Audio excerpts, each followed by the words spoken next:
ना जाना और आप कह रहे हैं कि कृपा होगी तो बचा लेंगे, तो दूसरी तरह से बचाएंगे। पहले पीटोगे फिर बचोगे, क्योंकि पहले से वो बचाने वाला बड़ा समर्थ है, तो वो दूसरी तरह से बचाएगा। जी आपकी कृपा से ही हो सकता है। वैसे कृपा तो है ही, अपने को रोज सत्संग मिल रहा, वृंदावन वास मिल रहा है, हमें रोज सावधानी की बातें मिल रही, रोज आगे बढ़ने, ये कृपा ही है।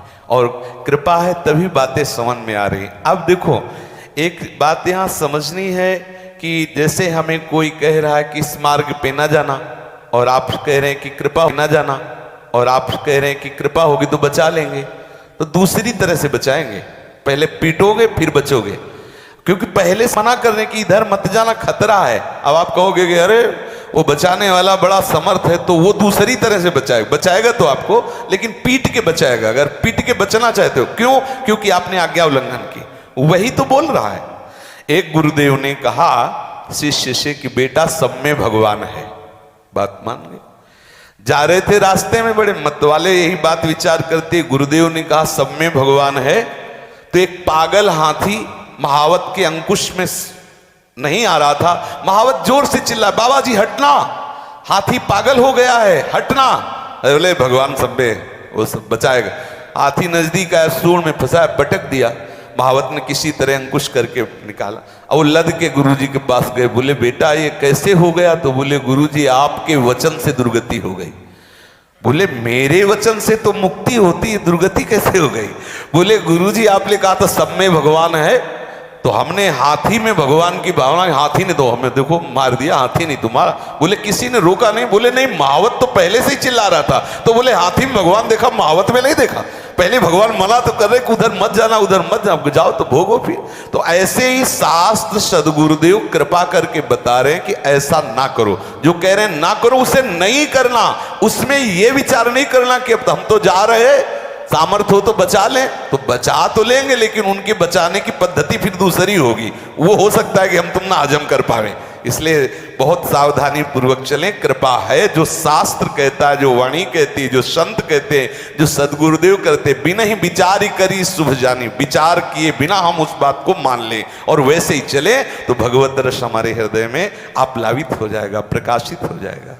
महाराज जी आपने कल के सत्संग में कहा कि जैसे नाम के ऊपर कभी कभी जैसे नाम जपते जपते अचानक से मन होता है कि कुछ और करने लगे, जैसे पद पढ़ने लगे।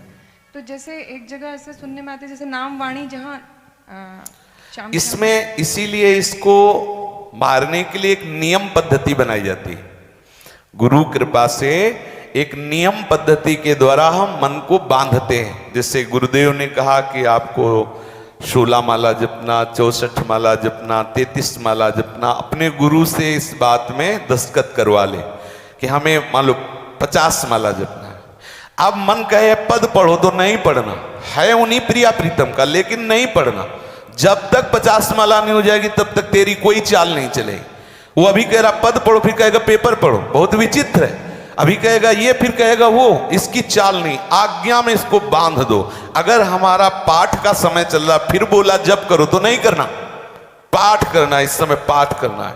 तो उससे क्या होता है, मन जलेगा। वो आपके कथनानुसार नहीं चलता, वो अपने अनुसार तुम्हें चलाना चाहेगा। भले वो भागवती को, लेकिन उसके अनुसार मत चलना, गुरु के अनुसार चलना। जैसा गुरुदेव नियम दे दें वैसा चलोगे तो मन मर जाएगा। मर जाने का मतलब संकल्प रहित हो जाना, इच्छा रहित हो जाना। मन की प्रेरणाएं, स्फुरणाएं, कामनाएं, इच्छाएं, वासनाएं नष्ट हो गई तो मन कहीं मरता नहीं है, वही मन अमृतमय हो जाता है, चिदानंदमय हो जाता है। जो उसकी वासनाएं थी, इच्छा थी, भोग की नाना प्रकार की स्फुरणाएं थी, वो सब नष्ट हो गई। अब मन निर्मल हो गया। निर्मल मन भगवान का स्वरूप होता है, भगवान का साक्षात स्वरूप होता है। इंद्रियाणाम मनश्चास्मि, और भगवत स्वरूप मन के द्वारा भगवान की दिव्य लीलाओं का रसास्वादन करता है। श्री हरि वंश।